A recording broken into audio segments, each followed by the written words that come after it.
നിങ്ങളുടെ ഇഷ്ട പരമ്പരകൾ എക്സ്ക്ലൂസീവായി സൺ നെക്സ്റ്റ് ആപ്പിലൂടെ തികച്ചും ഫ്രീ ആയി ഇപ്പോഴേ ആപ്പ് ഡൗൺലോഡ് ചെയ്യൂ. ഗിരിജ ഈ നാടകം കളിച്ചതൊക്കെ വെറുതെയാണെന്നാണോ നിന്റെ വിചാരം?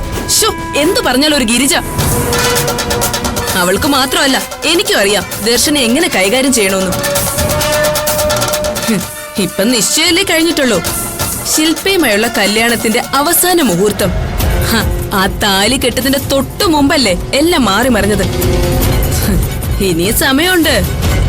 ഗിരിജ ഓരോന്ന് എടുത്തു ചാടി ചെയ്ത് എല്ലാവരുടെ മുമ്പില് അവളിപ്പോ ദർശനയുടെയും ഏട്ടത്തിയുടെയും മുഖ്യ ശത്രുവായില്ലേ.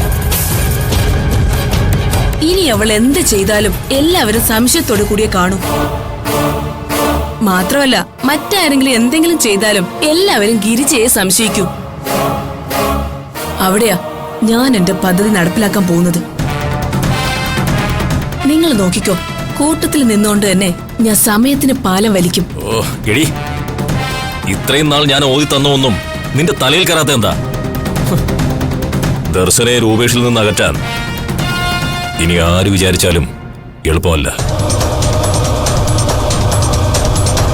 എളുപ്പമല്ല, നിശ്ചയം കൂടി കഴിഞ്ഞ സ്ഥിതിക്ക് ഇനി അത് സാധ്യമല്ലെന്ന് വേണം പറയാൻ. പിന്നെയുള്ള മാർഗമാണ് ഞാൻ പറഞ്ഞത്. കൂടെ നിന്ന് കുതികാൽ വെട്ടുക.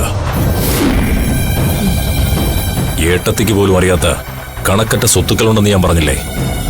അതിൽ പലതിലും പവിത്രനും ഗിരിജയും കണ്ണുവച്ചിട്ടുണ്ട്. അതെനിക്കറിയാം.